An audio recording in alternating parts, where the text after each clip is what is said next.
ما قتلش واحد ولا اتنين ولا حتى 10، ده قتل 99 نفس. يا نهار أبيض! بس في لحظة قلبه اتحرك. يا ترى ينفع ربنا يغفر لي؟ ينفع ربنا يقبل توبتي؟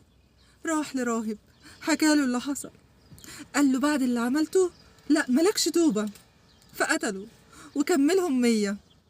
بس الغريب لسه قلبه بيدق تجاه ربنا.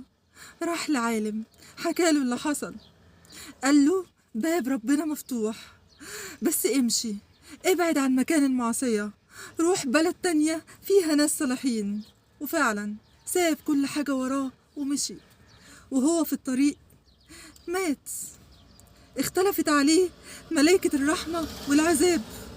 ملائكة الرحمة قالت ده تاب يجي معايا الجنة، ملائكة العذاب قالت ده قتل 100 نفس هاخده معايا النار.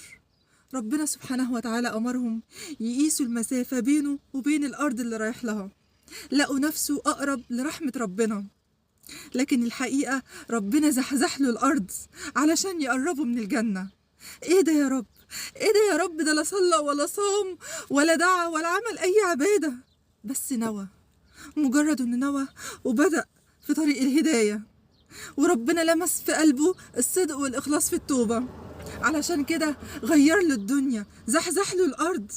هو ده الملك، هو ده رب العالمين.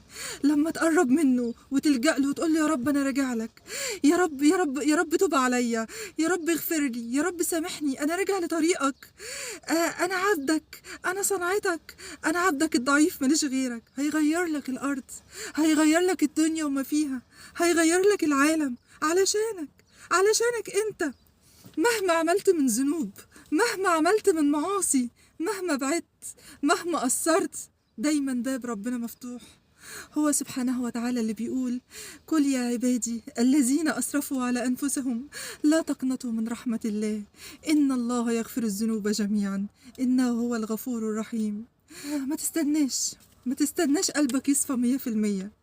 ما تقولش هتوب لما اروح اعمل عمرة، ما تقوليش هلبس الحجاب لما اتجوز علشان شعري ممكن يجيب لي عريس، ما تقوليش هعتزل لما اكبر والادوار تقل والشهرة تهدى، ما تقولش هتوب لما اخلص اللي في دماغي، لما اعمل ايه، لما احصل على ايه، لما اوصل لايه.